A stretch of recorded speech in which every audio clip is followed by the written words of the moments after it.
Sana hindi palaas. Mga boss. Napakatatamis nito, mga bossing.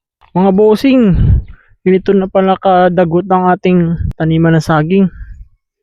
Medyo nabibisi tayo dun sa ating isang dinidevelop na area.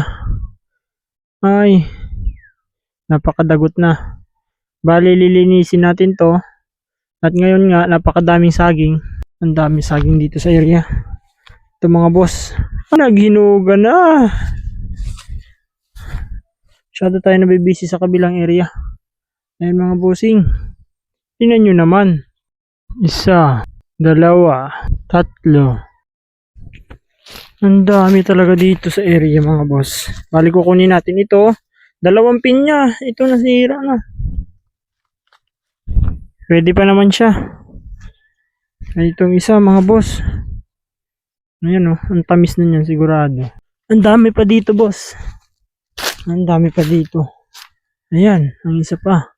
Pailan na yan? Pa-4. Tapos ayan. Tumamba na. Pa-5. Meron pa dun mga boss oh. Ayan kung nakikita nyo.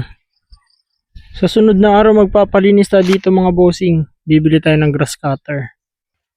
Bali mga boss, ang kukunin lang natin ay yung may mga hinog na sa puno. Naglag na naman siya. Pagkatapos nating matibay yung bunga, kailangan itong puno, kailangan din natin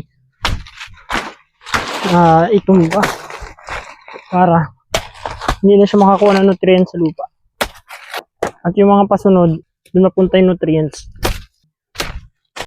Padalwa na ito mahinog sa puno. Ay! So, sobrang busy natin mga bossing. Hindi na natin namamalayan. May mga hinog na pala tayo sa akin.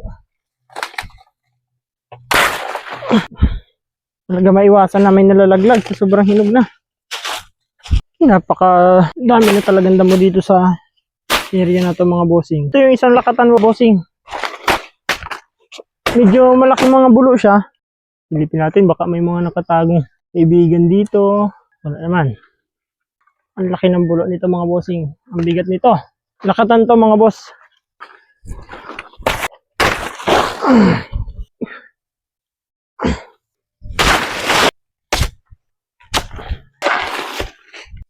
Ang laki nito.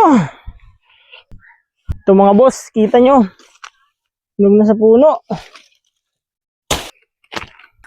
Ay, tamis nito mga bossing. Ito mga bossing yung isa. Sana hindi palaas. Mga boss. Napakatatamis nito mga bossing. Sarap nito. Mga bossing. Ang dami nating saging. Bali 3 ano to, buwig. Tapos 2 pinya. Ayos.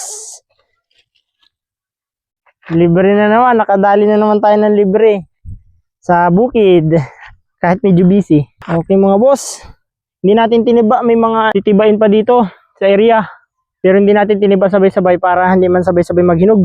Para dahan-dahan nating makain. Ilang mga boss.